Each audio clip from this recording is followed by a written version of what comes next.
শিক্ষার্থী বলতে পারবে না ছাত্র দলের যারা ভিক্টিমাইজ। তো এত জনপ্রিয়তার কারণে বাকিদের মন খারাপ হয়।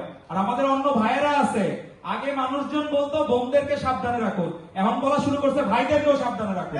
কারণ হচ্ছে আপনার হলো আগে মানুষজন বলতো যে আপনি মানুষ নাকি আওয়ামী লীগ, এখন জামাত শিবিরকে দেখলে বলবে আপনি দর্শক নাকি সমকামী, ওই অবস্থায় চলে গেছে তারা।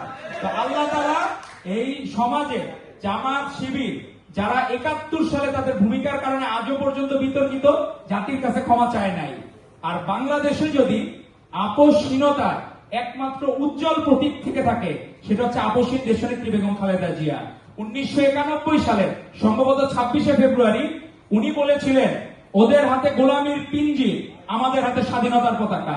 আজও পর্যন্ত স্বাধীনতার পতাকা বহন করতে করতে জীবন দিয়েছেন, কিন্তু আপোষ করেন নাই বেগম খালেদা জিয়া।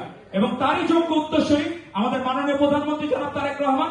উনি বাংলাদেশকে যেভাবে এগিয়ে নিয়ে যাচ্ছেন, তাতে বাংলাদেশ অচিরে আমরা আশা করব ফার্স্ট ওয়ার্ল্ড কান্ট্রি হব, এবং আমাদের আর পিছনের দিকে তাকাইতে হবে না, পশ্চাৎমুখী হওয়ার দরকার নাই।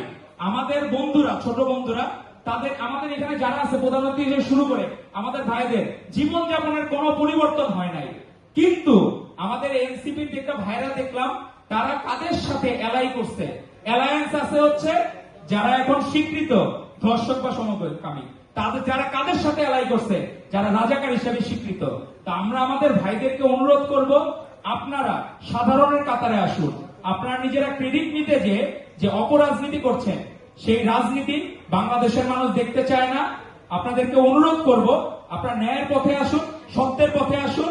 আর আমাদের মাননীয় প্রধানমন্ত্রী জনাব তারেক রহমান ভালো কাজের মাধ্যমে যেভাবে মন জয় করে নিচ্ছেন, অনেকে বলতেছিল যে স্মৃতি জাদুঘর নাকি হবে না, কিন্তু জুলাই স্মৃতি জাদুঘর আজকেও দেখলাম সাধারণ মানুষের ঢল নেমেছে, এবং উনি নিজে সত্যিকার অর্থে জুলাইকে ২৪-এর গণ অভ্যুত্থানকে হৃদয়ে ধারণ করে বাংলাদেশ জাতীয়তাবাদী দল এবং তার ছাত্র সংগঠন হচ্ছে বাংলাদেশ জাতীয়তাবাদী ছাত্র দল।